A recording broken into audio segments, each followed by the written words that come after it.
Corona ভাইরাসে আক্রান্ত হয়ে গত ২৪ ঘন্টায় দেশে ৫ জনের মৃত্যু হয়েছে। একই সময়ে শনাক্ত হয়েছে আরও ৩৬ জন।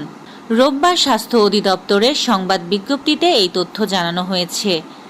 বিজ্ঞপ্তির তথ্য অনুযায়ী গত ২৪ ঘন্টায় মোট ৬২১ জনের নমুনা পরীক্ষা করা হয়েছে। সেই হিসাবে শনাক্তের হার ৫.৮০%। ২৪ ঘন্টায় মারা যাওয়া ৫ জনের ৪ জন পুরুষ ও ১ জন নারী।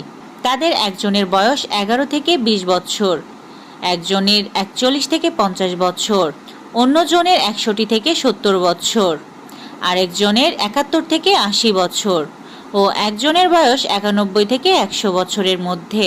তাদের মধ্যে একজন ঢাকা, ৩ জন চট্টগ্রাম ও একজন রাজশাহী বিভাগের। ৫ জনের একজন সরকারি ও ৪ জন বেসরকারি হাসপাতালে চিকিৎসাধীন অবস্থায় মারা যান। স্বাস্থ্য অধিদপ্তরের সংবাদ বিজ্ঞপ্তির তথ্য অনুযায়ী দেশে এখনও পর্যন্ত করোনা ভাইরাসে ২৯,৫১৫ জন মারা গেছেন।